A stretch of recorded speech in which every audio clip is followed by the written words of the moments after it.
फल वाली चुड़ैल।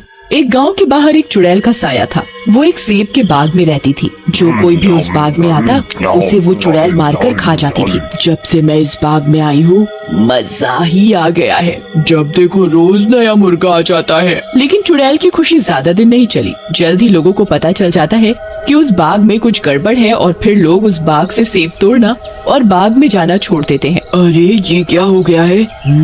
धीरे धीरे तो लोग आने ही बंद हो गए। मैं अब किसे खाऊंगी? कैसे अपनी भूख मिटाऊंगी? तभी चुड़ैल की नजर सामने पेड़ पर लगे सेबों पर पड़ती है। मजा आ गया। ये तो मेरे दिमाग में ही नहीं आया। लगता है आखिरी बार किसी मंद बुद्धि का मांस खाया था। अरे लोग नहीं आ सकते तो क्या, मैं तो उनके पास जा सकती हूँ। इसके बाद चुड़ैल एक सुंदर औरत का रूप बनाती है और बाग से सेब इकट्ठे करके बेचने निकल पड़ती है। सेब ले लो, सेब, खूब रसीले सेब। एक बार खाओगे तो अपनी बीवी को भी भूल जाओगे। सेब ले लो, सेब, खूब रसीले सेब। तभी सेब वाली पर कल्लू और पुत्तन नाम के दो गांव वालों की नजर पड़ती है। अरे पुत्तन, तू देखा कितना बढ़िया सेब वाली, चला हो थोड़ा सेब खरीदा, रात में खाब हो। खूब समझता हूँ टर्की, जहाँ सुंदर औरत देखी वहीं लपक के पहुँच जाता है। चलो लेते हैं सेब तेरे लिए। ओ सेब वाली, कैसा दिए सेबवा? हमका लेना 5 किलो। बस 5 किलो? इतनी ही खा सकते हो इस उम्र में? लगता है बूढ़े हो गए हो। चलो ज्यादा अदाएं मत दिखाओ और 5 किलो सेब बांध दो हमारे लिए। अरे सुनत हो, कल भी आना, हम कल और 5 किलो ले लेंगे।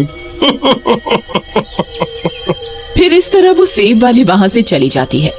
उधर रात में कल्लू और पुत्तन दोनों मिलकर सेब काटते हैं। उधर चुड़ैल भी रात में गांव में आ जाती है और पुत्तन के घर खिड़की से झांकती है। अरे कल्लू, जल्दी काटा हो, तू सेब वाली, और ई सेब देखकर हमसे रुका नहीं जा रहा। सब्र कर मेरे भाई, काटने तो दे। उसके बाद दोनों सेब खाने लग जाते हैं। उधर चुड़ैल जो ही खिड़की से देख रही होती है, मन ही मन खुश हो रही होती है। खाओ खाओ, एक बार खाओ, फिर देखो मेरे सेबों का कमाल। जैसे ही कल्लू और पुत्तन सेब खाते हैं, वो दोनों वहाँ से गायब हो जाते हैं और उनकी जगह 2 सेब रह जाते हैं। चुड़ैल अंदर जाकर उन दोनों सेबों को उठा लेती है। मजा आ गया, मेरी तरकीब तो काम कर गई है। धीरे धीरे मैं इस पूरे गांव को अपना शिकार बना लूंगी, सबको खा जाऊंगी, सबको। अगले दिन चुड़ैल फिर से सेब वाली का रूप बनाकर सेब बेचने निकलती है। उसे रीमा अपने पास बुलाती है। ऐ सेब वाली, जरा इधर तो आ, सेब मुझे भी खरीदने हैं। देखने में तो बहुत अच्छे लग रहे हैं, क्या भाव दिया? मेम साहब, भाव का क्या है, आप सेब खाओ, अच्छे लगे तो पैसे कल दे देना। मैं तो कल भी आऊंगी, जो मन करे वो पैसे दे देना। हाँ, सेब वाली की बात सुनकर रीमा को लालच आ जाता है। बात तो बहुत बनाती है तू, चल ले लेती हूँ तेरे सेब, लेकिन पैसे तो मैं बाद में ही दूंगी, और वो भी तब जब मुझे और मेरे घर वालों को ये सेब पसंद आ जाएंगे। फिर रीमा सेब लेकर अपने घर चली जाती है। वहाँ उसका पति राजू बैठा होता है। रीमा सेब लाकर राजू को देती है और वहाँ से चली जाती है। इस औरत ने जिंदगी में पहला अच्छा काम किया। इतने बढ़िया से भला इस सिरखरी को कहाँ से मिल गए? ये कंजूस आज कहाँ से सेब खरीद लाई? लेकिन मुझे क्या, मैं तो खा लूं जल्दी से।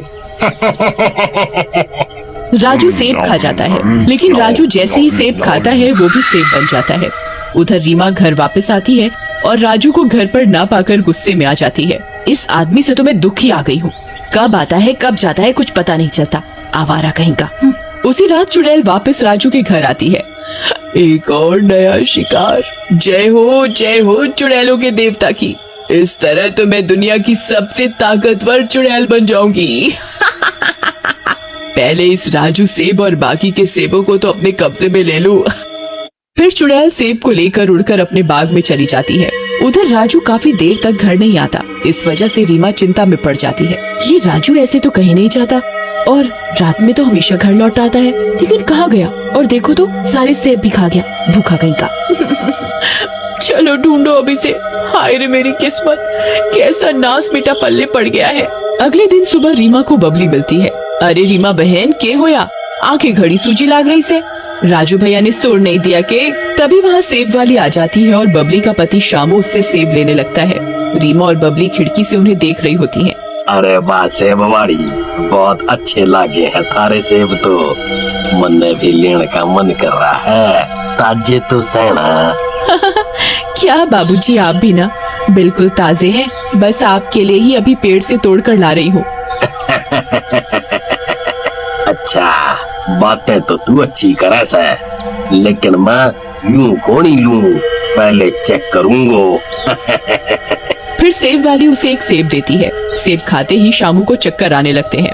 अरे ये तन्ने मन्ने के खिला दियो, मारे को तो घणे चक्कर आवे से। तभी शामू नीचे गिर जाता है और सेब बन जाता है।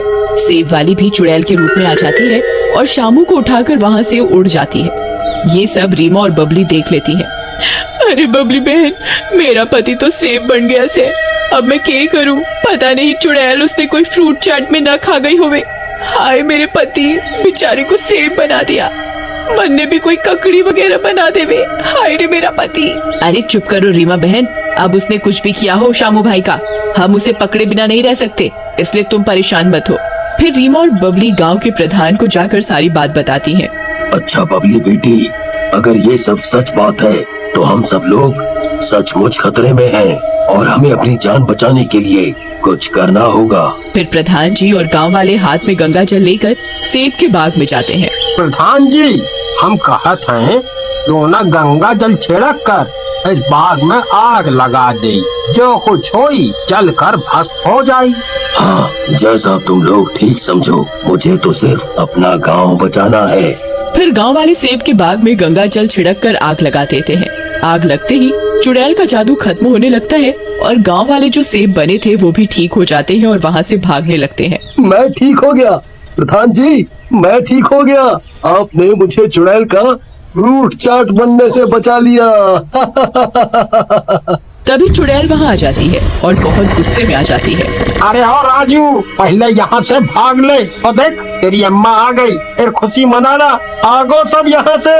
अरे ये क्या किया दुष्टों, मेरा सारा जादू खत्म कर दिया। मेरे सालों की मेहनत बर्बाद हो गई। मैं अब सब गांव वालों को जिंदा नहीं छोड़ूंगी, सबको मारकर खा जाऊंगी। तभी चुड़ैल के आगे पुत्तन आ जाता है। हमका माफ कर दो मैया, हमसे गलती हो गई। हम आज से कौनो औरत की तरफ आंख नहीं उठाएंगे। जब भी देखेंगे सिर्फ मर्द ही देखेंगे। माफ कर दो जी।